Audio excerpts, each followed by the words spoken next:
During the last 2 decades of the 19th century, a dreamy young poet, whose work was to later impact indelibly on the realms of 20th century literature, visited Sligo, a county bordering the Atlantic in the northwest of Ireland. The young William Butler Yeats, for that is who it was, became both influenced and inspired by the strange beauty of the county.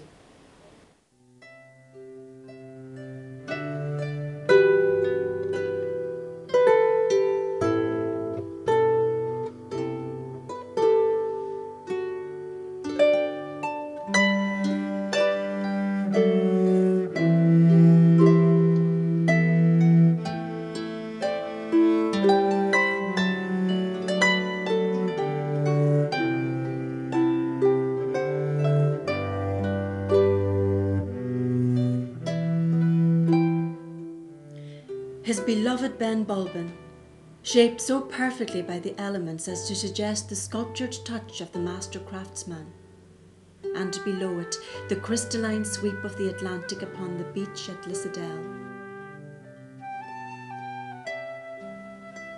To the west, the mysterious cairn-topped mound of Knocknaree, legendary grave of the legendary Maeve, Queen of Connacht. And further inland, the tinkling laughter of the fern-framed waterfall at Glencar. Stuff indeed for the mind of a poet, whose thoughts gently crafted the shapes, shades and shadows of this lovely landscape into poetry.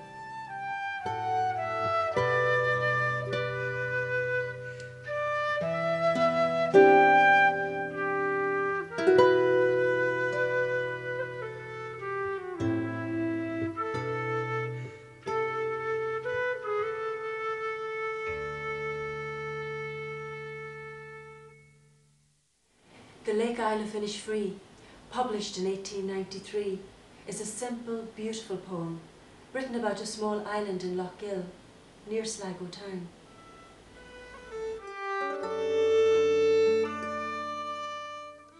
I will arise and go now, and go to Innisfree, and a small cabin build there of clay and wattles made. 9 bean rows will I have there, and a hive for the honey bee, and live alone in the bee-loud glade. And I shall have some peace there, for peace comes dropping slow, dropping from the vales of morning to where the cricket sings. There midnight's all a glimmer, and noon a purple glow, and evening full of the linnet's wings. I will arise and go now, for always night and day I hear lake water lapping with low sounds by the shore. While I stand on the roadway or on the pavements grey, I hear it in the deep heart's core.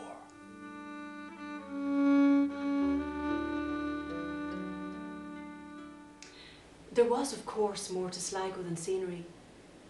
Yeats once described it as a place to burrow away from the world, and returned there after various London sojourns to be refreshed by the familiarity and the air full of trembling light. Having developed a strong interest in the spirit world, which was to remain influential throughout most of his adult life, Yeats began to seriously collect folklore.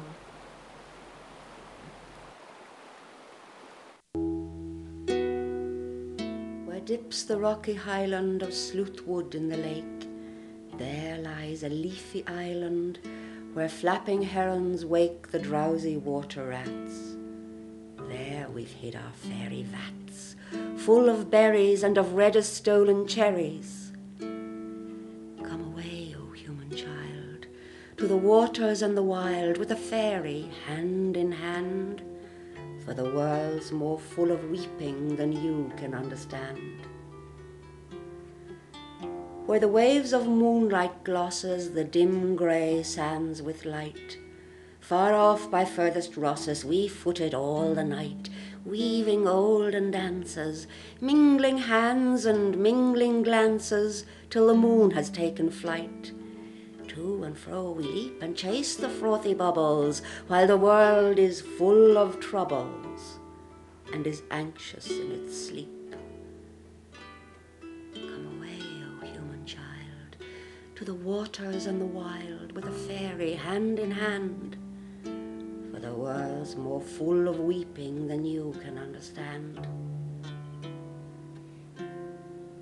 Where the wandering water gushes from the hills above Glencar, in pools among the rushes that scarce could bathe a star, we seek for slumbering trout, and whispering in their ears give them unquiet dreams, leaning softly out from ferns that drop their tears over the young streams. Come away, O human child, to the waters and the wild, with a fairy hand in hand, for the world's more full of weeping than you can understand. The early Yeatsian view of the people is often considered simplistic, even visionary.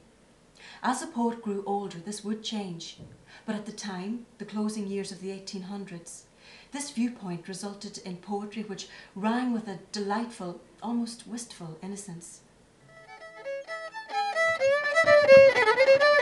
When I play on my fiddle at Dooney, folk dance like a wave of the sea.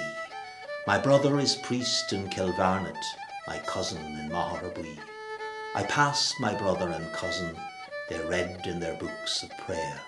I read in my book of songs I bought at the Sligo fair. For the good are always the merry, saved by an evil chance, and the merry love to fiddle, and the merry love to dance. Almost a century after Yeats took Sligo to his heart, Sligo can safely be said to have returned the compliment. The Yeats building here in Sligo town houses a treasury of information about the poet.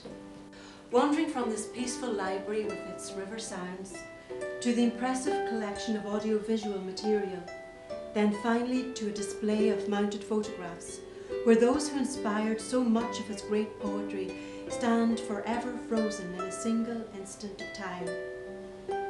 Every August for over a quarter of a century, scholars, poets and academics from all over the world have gathered here for the Yeats International Summer School. Coole Park, near Gort in the west of Ireland, and home to Lady Augusta Gregory, was a place very dear to Yeats. In the autumn of 1916, he set about buying Tour Ballylee, a property near Coole, where he and his family spent much of their time. In the end, Sligo was the county to finally claim William Butler Yeats, whose mortal remains lie buried in the churchyard at Drumcliff, outside of Sligo town. Under bare Ben Bulben's head, in Drumcliff churchyard, Yeats was laid.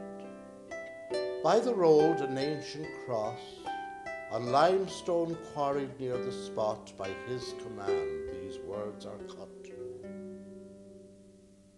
Cast a cold eye on life, on death, horseman, pass by.